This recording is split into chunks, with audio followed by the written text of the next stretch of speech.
आपका स्वागत है। मैं हूं आपके साथ आने वर्मा। तो चलिए शुरुआत करते हैं बुलेटिन की। जम्मू कश्मीर विधानसभा सत्र के दूसरे दिन मुख्यमंत्री उमर अब्दुल्ला द्वारा अपने संबोधन में किए गए स्वर्गीय अटल बिहारी वाजपेयी के जिक्र को लेकर कई सदस्यों की प्रतिक्रियाएं सामने आई हैं। विधायक मोहम्मद यूसुफ तारिगामी और मुबारक गुल ने मुख्यमंत्री के संबोधन का समर्थन किया है। मुख्यमंत्री के संबोधन पर क्या कहना है दोनों विधायकों का, आइए आपको बताते हैं। अटल बिहारी वाजपेयी एक एजाज रखते थे और उनको मैंने ये भी कहा वो फर्स्ट प्रचारक थे जिनको तैनात किया गया था शायद जम्मू कश्मीर के लिए, लेकिन उसके बावजूद भी उन्होंने कहा बस यात्रा की पाकिस्तान और फिर ये कहा कि आप हमसायों को बदल नहीं सकते, दोस्तों को बदल सकते हैं। तो इस वजह से दोस्त अगर यहाँ अमन चाहते हैं आप जम्मू कश्मीर में या हमारे मुल्क में, पाकिस्तान को पहल करनी चाहिए बातचीत की, हमारे मुल्क को पहल करनी चाहिए बातचीत की। बारूद उधर का हो या इधर का हो, बारूद से चिंगारियां उठती है, प्यार नहीं, अमन नहीं, यकसानियत नहीं। तो इस वजह से मुनासिब होगा हमसाया आपस में बातचीत करें और सलीके से रहने की कोशिश करें। जैसे कि अटल बिहारी वाजपेयी का नाम यहाँ आया, उसने कश्मीर के ऊपर बड़ा अपना जो उनका डॉक्यूमेंट था उसका जो विजन था, उसके ऊपर उन्होंने यहाँ असेंबली फोकस किया गया। जो उन्होंने लाहौर के पे बस ले ली, उसके बाद इंसानियत कश्मीर और जमहूरियत के नाम पे उन्होंने किया, जो उन्हें रास्ते खोले वो क्या उनको पता था कि यहाँ कौन से जख्म लगे, वो अपने जम्मू कश्मीर के लोगों के जख्मों को मरहम लगाना चाहते थे। अटल बिहारी वाजपेयी साहब वो जानते थे कि एक रास्ता है वो दायरा, जम्मू से कुछ नहीं होगा, किसी लड़ाई जैसे कुछ नहीं होगा, डायलॉग से सब कुछ हल होगा। वो अटल बिहारी वाजपेयी ने समझ लिया था। तब उन्होंने कोशिश की कि रास्ते खोल के, जो हम ख्वाब देख रहे थे, एक जमाने में हम ख्वाब देख रहे थे कि रावलपिंडी रोड हम करते थे खोल दो, लेकिन उन्होंने वो रास्ते खोल दिए। वहाँ ये तो एक है हकीकत की जवाब तो थी बॉर्डर, लेकिन बॉर्डर को उसने कहा हम उसको आसान बनाएंगे इधर से उधर आने को, ताकि लोगों को ये जो दुश्मनी है वो दोस्ती में बदल जाए। उसने कहा कि हमसाए दोस्त बदल सकते हैं, हमसाए नहीं बदल सकते। ये तो एक जहन की बात है कि उनके जहन में ये बात आई कि हमसाया हमेशा उधरी है, दोस्त आज एक कल होगा। पॉलिटिक्स में भी कोई आज दोस्त है कल दुश्मन होता है, कल का दुश्मन आज का दोस्त होता है, ये चलता रहता है। जम्मू कश्मीर शरणार्थी एक्शन कमेटी ने उनके लिए नामित विधानसभा की एक सीट किसी राजनीतिक दल से संबंधित नेता को न देने की मांग की है। 1947 को पीओके से स्थापित होकर आए इन लोगों ने ये सीट शरणार्थियों के लिए जद्दोजहद करने वाले किसी एक व्यक्ति को देने की जरूरत पर बल दिया। कमेटी के अध्यक्ष गुरदेव सिंह ने जम्मू में आज एक प्रेस कॉन्फ्रेंस के दौरान बताया कि आज तक की हर सरकारों में पीओके के शरणार्थियों में से एक विधायक या फिर एमएलसी चुने जाते रहे हैं, और लेकिन उनमें से कोई भी शरणार्थियों के मुद्दे को हल नहीं करवा सका है। यही वजह है कि ये सीट अब किसी राजनीतिक दल के खाते में नहीं जानी चाहिए। मैं डिमांड ये कह रहा हूँ कि हमारी जो एक सीट जो है, जो इन्होंने नॉमिनेशन के लिए रखी है, वो नॉमिनेशन जो है वो किसी पॉलिटिकल पार्टी से नहीं होनी चाहिए, वो नॉमिनेशन वोट है क्या पार्टी होनी चाहिए, ताकि हम लोग अपनी नुमाइंदगी खुद कर सकें। क्योंकि जो तजर्बा पिछला, जो एक्सपीरियंस हमारा पिछला है, वो यही बताता है कि जब जब भी इलेक्शन हुई, हर सरकार में जो 1, 2, 3 आदमी जो थे वो पीए जो थे एमएलए या एमएलसी जाते रहे, लेकिन वो पार्टी की पॉलिसी में उनकी डिसिप्लिन में बंधे हुए थे।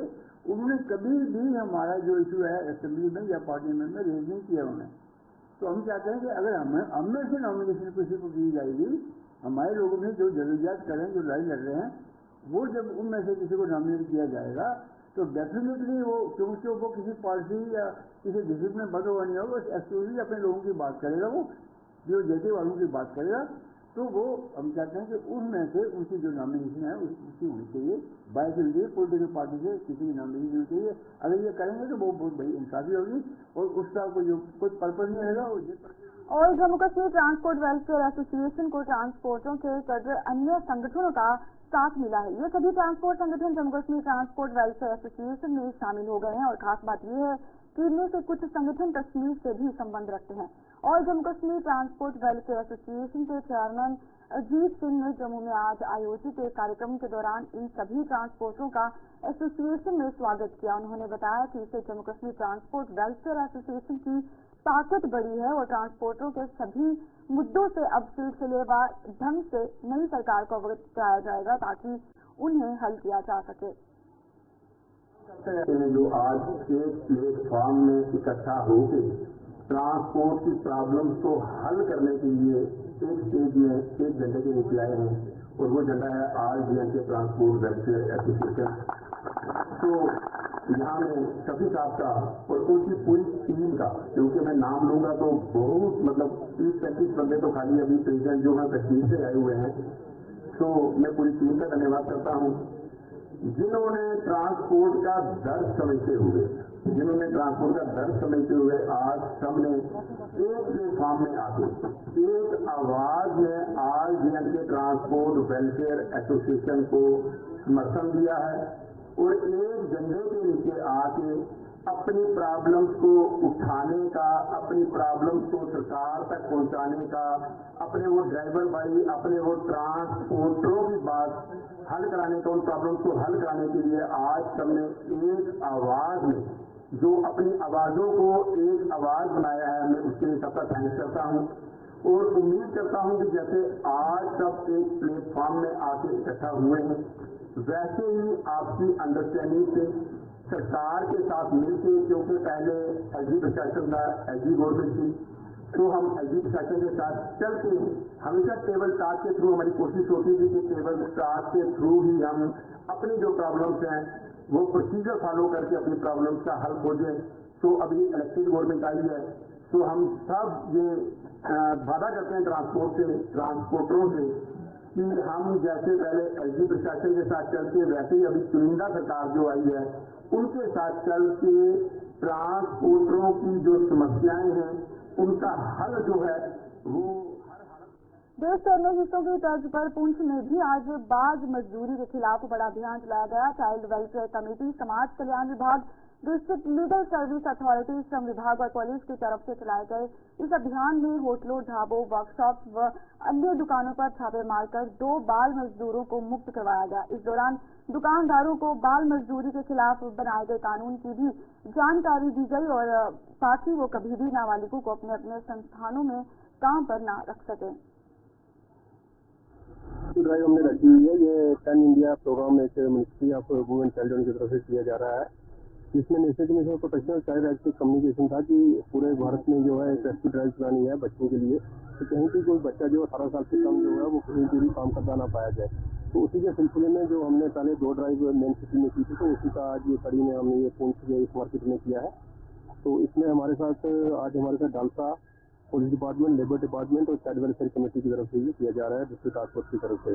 तो इसमें हमने डिफरेंट मार्केट की जितनी भी दुकानें हैं सबको हमने चेक किया है कि कहीं से भी कोई बच्चा चाइल्ड लाइफ लेबर जो एक्ट है उसकी वायलेशन तो नहीं हो रही है।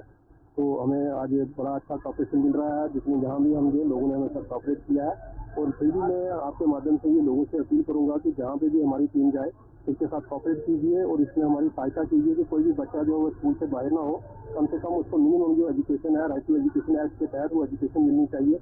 इसमें हमें जनरल पब्लिक की बहुत कॉपरेशन और सहायता की जरूरत है, ताकि हमारा जो भविष्य है वो कहीं भी जाके सड़कों पे या दुकानों पे जाके उसका भविष्य जो हो खराब ना हो। आपको यही अपील रहेगी कि जब भी हम आप आए, हम आपके पास आते हैं, हमारे कॉपरेट कीजिए और बच्चों को जो कहीं देन मिलता है, हमारे टोल फ्री नंबर भी है जो 1098 है। कहीं भी आपको कोई बच्चा काम करता दिखाई देता है या किसी भी डिफिकल्ट सर्कमस्टांसेस में है तो इस नंबर पे कॉल कीजिए 1098, 24 घंटे नंबर चलता है और आपकी सहायता के लिए राजौरी को अवैध अतिक्रमण से मुक्त करवाने और साफ सुथरा बनाने के लिए म्यूनिसिपल काउंसिल द्वारा एक बड़ा अभियान शुरू किया गया है। आज इस अभियान के तहत म्यूनिसिपल काउंसिल की टीम ने पुलिस की मदद से राजौरी में कई जगहों पर दुकानदारों और अन्य लोगों द्वारा किए गए अवैध अतिक्रमण हटा दिए। देखिए राजौरी से हमारे संवाददाता जमशीद मलिक की ग्राउंड जीरो से ये रिपोर्ट। शहर को साफ सुथरा बनाने के लिए म्यूनिसिपल काउंसिल राजौरी की एक मुहिम पिछले 2 दिनों से लगातार देखने को मिल रही है और खासकर शहर में लगातार गैर कानूनी तौर पर रेहड़ी फड़ियां और गैर कानूनी पार्किंग के खिलाफ कार्रवाई के लिए ये म्यूनिसिपल काउंसिल राजौरी हमारे साथ है। सर, किस तरह की मुहिम है? देखिए, अभी हम एक कॉम्प्रिहेंसिव टूर भी लगा रहे हैं। इसमें 2-3 मकसद हैं इस चीज के।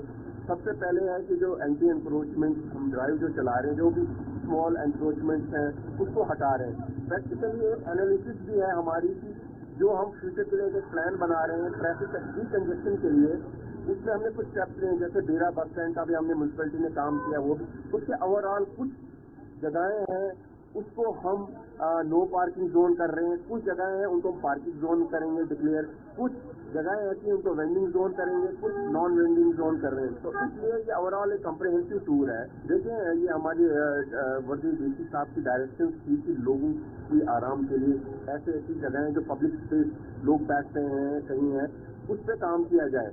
तो वर्दी डीसी साहब की डायरेक्शन से ये अभी काम हो रहा है, तो हम काम करें। और बिल्कुल जो आपने बोला, हम ऐसी जगहें देख रहे हैं, ऐसी जगहें देख रहे हैं जहाँ भी अनक्रोच हो, लोगों को राहत मिले, तो उस पर हम काम करेंगे। और तमाम जगह पे ऐसी जगह बेंचेज है वो लगाई जाएंगी, खासकर मार्केट एरिया, खासकर वो एरिया में हम ये काम करेंगे।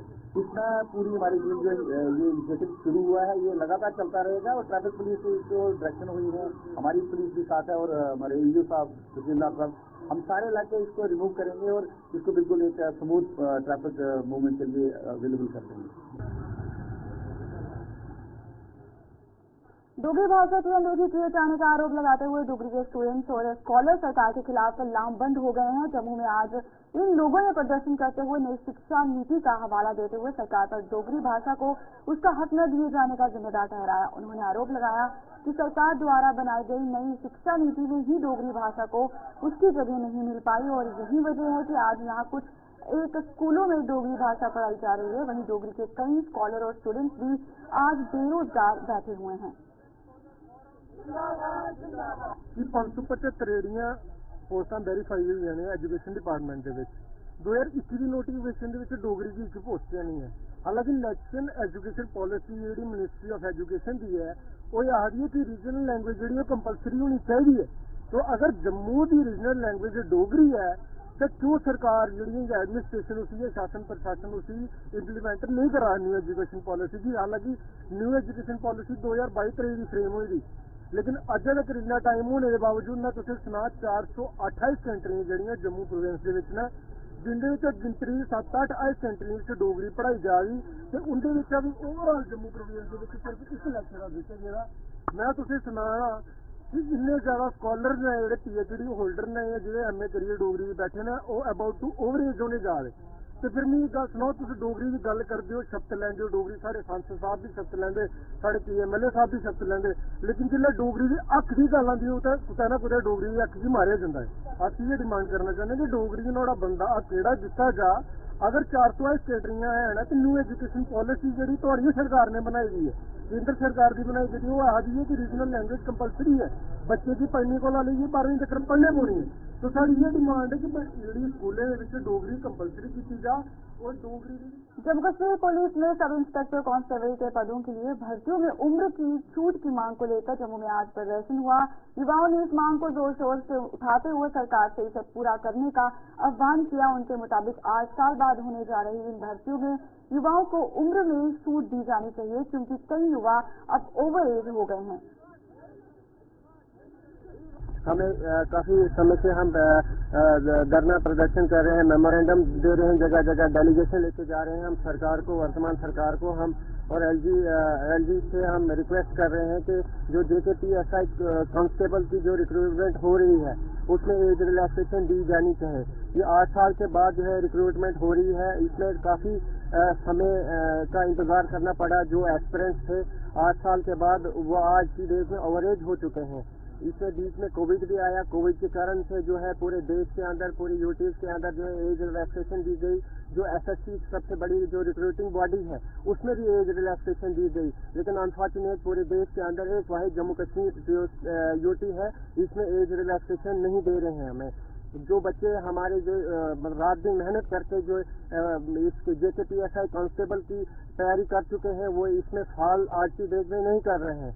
तो लिहाजा जो बच्चे हैं जो देश की सेवा में आप मतलब आगे अपना योगदान देना चाहते हैं, जम्मू कश्मीर पुलिस में अपना योगदान देना चाहते हैं देश की भलाई और बेहतरी के लिए, वर्तमान सरकार को इस डिसीजन पे जो है एक स्ट्रिक्ट एक्शन लेना चाहिए और इस जो है रिक्रूटमेंट को जो डेट को है डेफर भी किया जाना चाहिए और इनको एज रिलैक्सेशन भी मिलनी चाहिए। हमारा यही अनुरोध जो है वर्तमान सरकार से है कि इस पे जल्द से जल्द जो है डिसीजन लिया जाना चाहिए, नहीं तो आने वाले समय पे हम जो है पूरी जम्मू कश्मीर के सड़कों पे युवा जो उतर आएगा। पुलिस विभाग से सेवानिवृत्त हुए गेजेटेड मुलाजमों ने मौजूदा सरकार के अलावा पूर्व सरकारों पर उनकी मांगों को अनसुना करने का आरोप लगाया है। जम्मू में आज प्रदर्शन करते हुए इन पुलिस पेंशनरों ने आरोप लगाया है कि बार बार एसोसिएशन मिलने के बावजूद भी उनके साथ बेइंसाफी की जा रही है। हम ये चाहते हैं जिस तरह CRP BSF other paramilitary forces के कागज जिस वक्त वो लैंड पे वोट होते हैं उस वक्त उनको पूरे बेनिफिट और मालूमात दिए जाते हैं, उसी तर्ज पर हमारा भी होना चाहिए। मैं डीजी साहब से और खासकर गवर्नर साहब से ये बात कहूँगा कि ये इस जो खामी को जल्द से जल्द दूर किया जाए। तो आपको मालूम है कि सारी जिंदगी सर्विस करने के बाद आदमी को कितने पैसे की जरूरत होती है और उस वजह से आदमी डरबोदरब हो जाता है और वो अपने दो चार होता है वो सालों के हिसाब से उसकी पेंशन नहीं लगती। और दूसरी बात यह है कि हमारे बच्चों की रिजर्वेशन और प्रोफेशनल कॉलेजेस में उनकी रिजर्वेशन होनी चाहिए और रिक्रूटमेंट में भर्ती होनी चाहिए। और तीसरा जो मेडिकल हेल्थ केयर है, जिस तरह सीआरपी आर्मी बीएसएफ के जो ईसीएच कार्ड बने उसी तरह पर हमारे भी कार्ड बने। अपनी मांगों को लेकर एसआरटीसी के वॉलंटियर रिटायर्ड कर्मियों के प्रदर्शनों का सिलसिला जारी है। आज भी अपनी मांगों को लेकर एसआरटीसी के वॉलंटियर रिटायर्ड कर्मियों ने जम्मू में प्रदर्शन किया। प्रदर्शन की अगुवाई कर रहे एसोसिएशन के प्रधान देवराज बाली ने ट्रांसपोर्ट डिपार्टमेंट पर अनदेखी का आरोप लगाते हुए कहा कि छठे वेतन आयोग की सिफारिशों का लाभ देने और कोला की बकाया किस्तें जारी करने की मांग को लेकर वो पिछले कई सालों से प्रदर्शन कर रहे हैं। हालांकि ट्रांसपोर्ट विभाग उनकी कोई सुनवाई नहीं कर रहा। एसोसिएशन के बैनर के नीचे जिसके प्रधान है रमेश सिंह बाबूजी, इन्होंने नई यूनियन तैयार की है अपने बैनर के। हम इनकी सपोर्ट के लिए आए हैं, लेकिन डिमांड सेम है, डिपार्टमेंट भी सेम है, डिमांड भी सेम है। अब जितने भी प्रदर्शन हम इकट्ठे कर दो, आगे भी हम इकट्ठे ही चलेंगे। हमारी सरकार से ये मांग है कि जो हमारे साथ आपने कमिटमेंट की थी वो उसकी पूरी की कमिटमेंट की थी। जो पेंडिंग ड्यूज हमारे जिसमें कोला एरिया, 6 पे commission area and D area, जिसका अमाउंट है जम्मू प्रोविंस का 60,24,28,293 रुपए इंक्लूडिंग बीआरएस एम्प्लाई। हम सरकार से कहना चाहते हैं विद इन डेज तक हमारे जो पेंडिंग ड्यूज क्लियर की है, क्योंकि हम कारपोरेशन के एम्प्लाई से हमें कोई पेंशन बेनिफिट भी नहीं है। यही है जो एरिया का दारोमदार वो भी सरकार ने अपने पास रखा हुआ है। उसमें जो कोला एरिया और सरकार ने माना दिया था, वो जो अब सरकार आई है, चीफ मिनिस्टर साहब ने कहा था कि हमारी सरकार आएगी, हम जितने भी जिनके भी हैं पेंडेड ड्यूज, चाहे एम्प्लॉइज है चाहे रिटायर है, जो भी है हम देंगे। हम सरकार से ये अपील करते हैं जनाब उमर अब्दुल्ला से कि जो आपने आम जनता के साथ वादा किया इंक्लूडिंग रिटायर एम्प्लॉइज, आपने जो हमारे साथ प्रॉमिस किया था उसको पूरा किया। अगर सरकार हमारा वादा नहीं करती तो नेक्स्ट वीक में, अगले हफ्ते में हमारा जो प्रोग्राम है। कारगिल युद्ध के दौरान भारतीय सेना ने अपनी सेवाएं दे चुके पोर्टों के सब्र का पैमाना फिर से छलकने लगा है। इन पोर्टों ने उनका पुनर्वास किए जाने या फिर गुजारा भत्ता दिए जाने की मांग को लेकर जम्मू में आज फिर प्रदर्शन किया।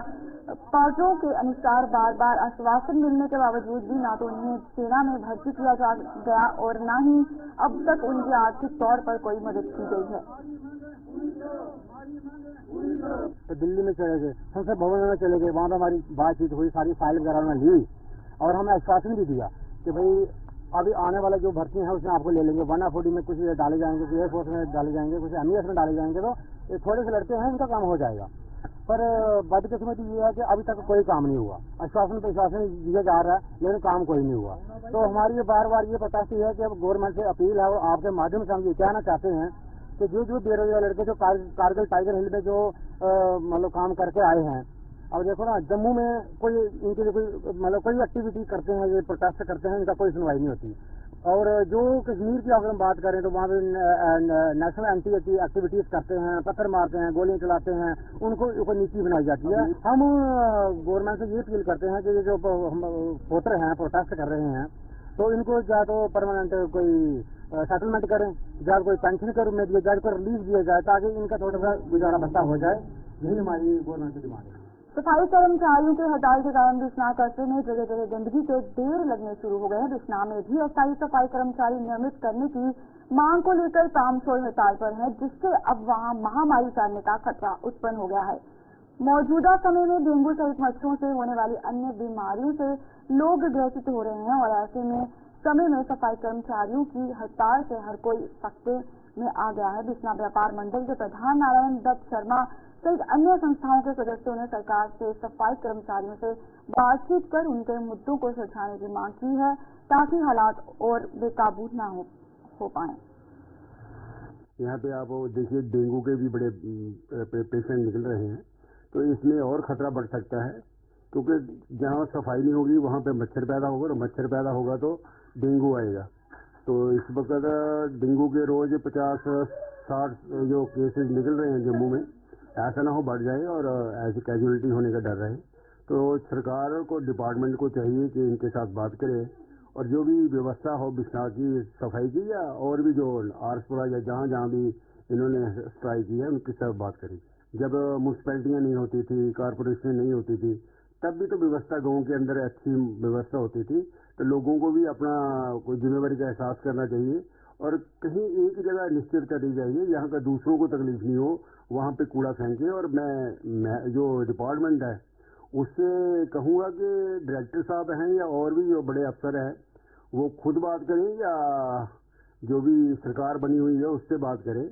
और हमारे एमएलए राजीव भगत जी जहाँ जीते हुए हैं, मैं उनसे भी उनके नोटिस में भी लाता हूँ, वो भी अपनी तरफ से कोई बात करते हैं।